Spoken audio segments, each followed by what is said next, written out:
na de atadwifo wa yate de no abusia me mamokwa aba de ba agenkwa TV sene emunim no ene medemo ko amamre ne amane mu na abakosem a AC ewo Asante Bekwai ena mene mo beka ho asem de no mame nka se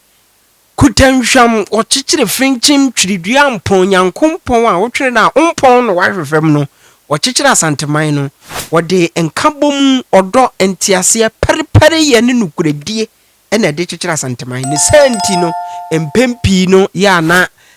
se amamre ne amane ewa bibemamu etiato Asantiman ena eta epeja digina ne naso na nayi medemu ba die mamenkai mo se ka tete no na Asantiman to no na nke ye num eye Kokofu a enei berema ofe akwasi okoji asuo ene disu se Omanhene na Juaben a da sebre otuo serebo enso ene disu se Omanhene ansa ne yaba de ne mede omoho abakosem ne abakosem a Nana Bekwai hene beya media me friend damre ko ni wi kotonana kotoko jembibi nana ne ho ewo akodadebo ne tiri ho wo akodadebo na oye berema wo ko awianti no Nana Osei Kwadwo Abebio eye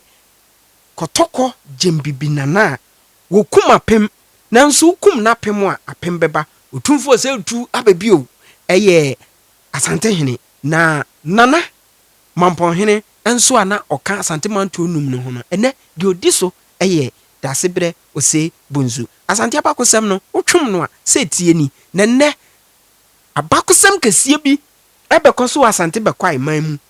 enu nti na ne okere mabanana mo ade nyina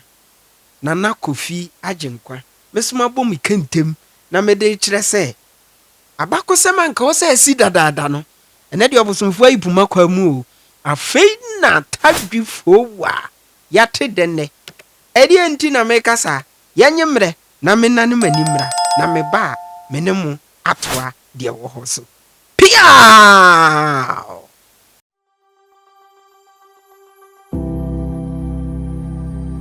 I am a servant of my people. I love them, I cherish them, but I believe in what the dictates of Asante custom is. And I also believe that that is what will propel Ashanti up.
Abusianfo memamo akwaba na sane empani kan ye no ewo bi na awie bi emre bi atwamu nanka aban mu ana aban na mu senior na owo amanse central a ye frɛ no owura Asamoah-Boateng ene nyame ayi kwan ama adidie kasie bi ebeto no ne mu nkyiremu kakra na de brem enche kora ana sukupon anasuapon bi a ye frɛ no Elohi seminary ebo na baso ema ni din se doctor enu achi no se nhire ba ya nesa so toatoa so kiti ya de etete ne mframamu ni se atadwifo wa ene de owura Asamoah-Boateng oni na busua wo mo atede o ede na wo mo ate a ni nyina ne se Asante Bekwai Manhene a alatani efre no se amansie ifa adigo a menso metu no din se Asante Bekwai ebubedike ebebo no Aboafoɔhene piao enyam konwa nyina ne sɔe wa hinnimu o. Asante Bekwai eye Asante titikuro a ewodin Asante Bekwai enya konwa ketwa enti se Asante Bekwai manhene bowo se Omanhene Aboafoɔhene a na atadwefo wa wonu abusua tede esan se ubesai ahinnimu sani amamre ne amane te no akyea me efiri nkonwa menka ne se nkonwa so tenafo ebetufo nkonwa so tenafo ebetufo na yasre Omanhene se ompene na se bibi fa kire no na se wusai hinnimu se Omanhene Aboafoɔhene dia ene na atadwifo wa meka na maka ne sei edan kasa no wate ena meka se encheye ena Elohi seminary ebo na baso se woye doctor na esan se waye aban anamusini penti no edin onabo no ebida no so enti enei owura Kwame Asamoah-Boateng ni din ena senkwa owuro de enkwa kyeye ya busumi ya yewumu ya ne da etoso eye edu enwotwe yawada eye awukuda edi animu ne yawada obesai obesi biribi akyere Nana Osei Kwadwo Abebio Asante Bekwai Manhene se na Aboafoɔhene usai hinimu enya konwa ketwa na mamenka sa asem wi se obi beye ohene pon bi sei ana se Omanhene bi Aboafoɔhene a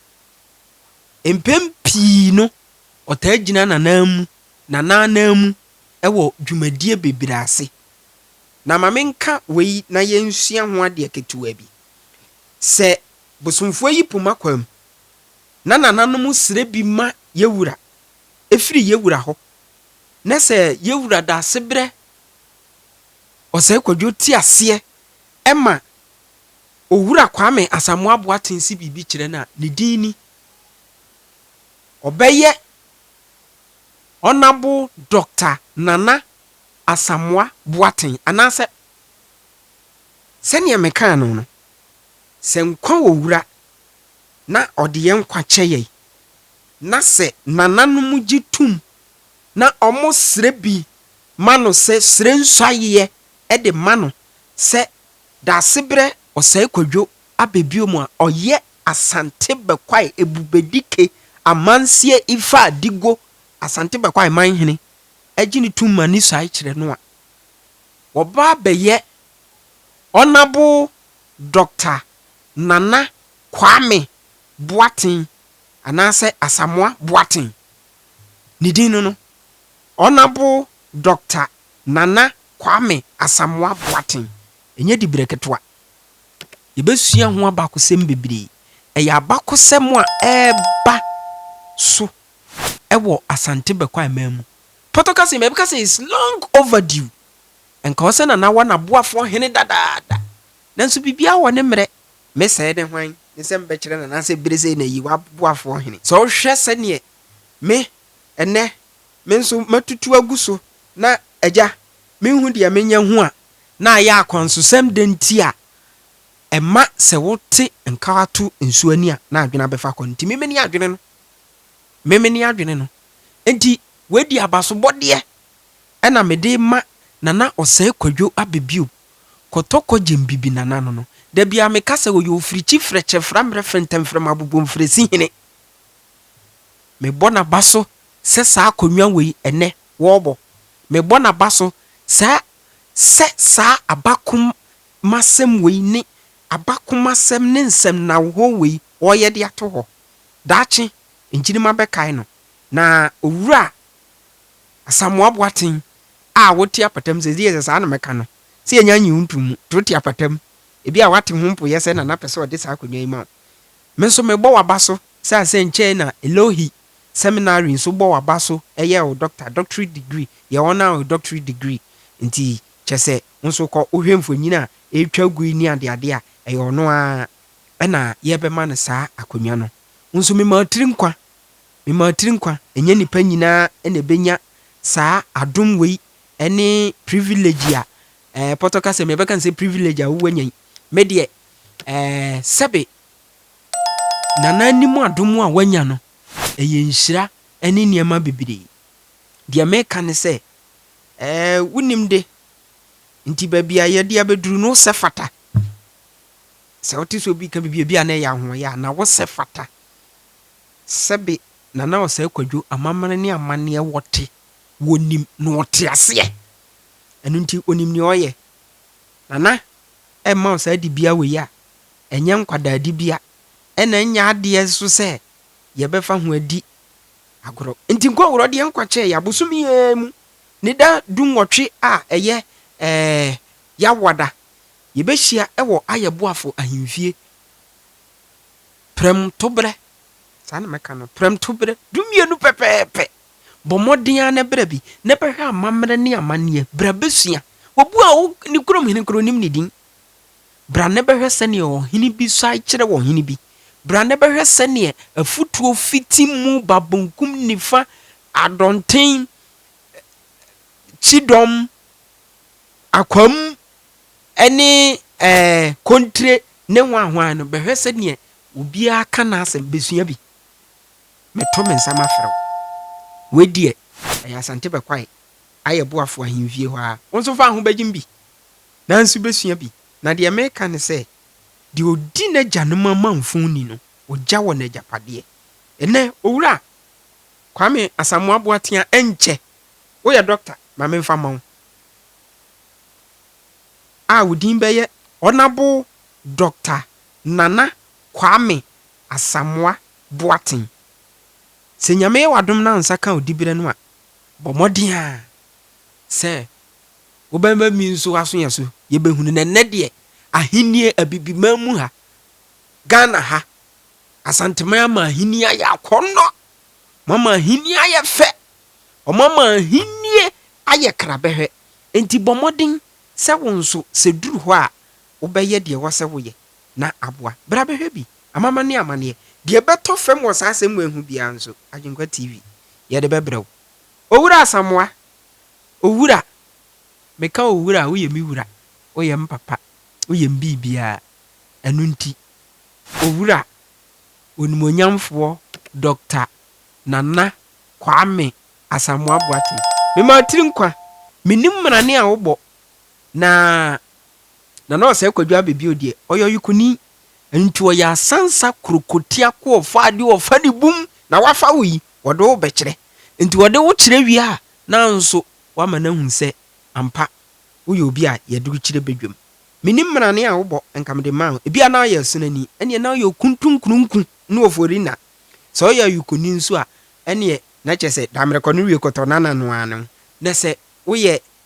asene ni nso a amoaka de nana na se bia wo ye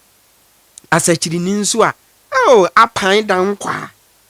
ebia na ya agonani akoti brofo disika tombrada wo yesra wo na sebe yakan rich kontomire ebi nso a na wo ye ekonani ekwo basempene mu ahoden tumi kura wo na jese wo ya be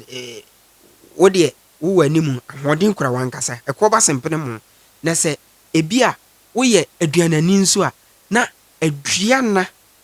aduana twia brade wa wuso nkukuja ewo bamprada ase wono no ebi nso ana ye bretuni die bretuo dankatuo ni etwie nana asebe krotua manse jansa abo a wonu obi nche wadukrum minim mrane a wobo sebe minim enton a wobo entina maka ni nyina ne ameka ne se me maotiri nkwa Agyenkwa TV ya maotiri nkwa nananom atrankonya wa Asante Bekwai nso ema wakwa aba ema waba atenase Nana Osei Kwadwo Abebio se o maotiri nkwa eburu medam wase awie aha enene mede mu besie na Say ahemfo na ebele papa. Meda mo ase mesrew.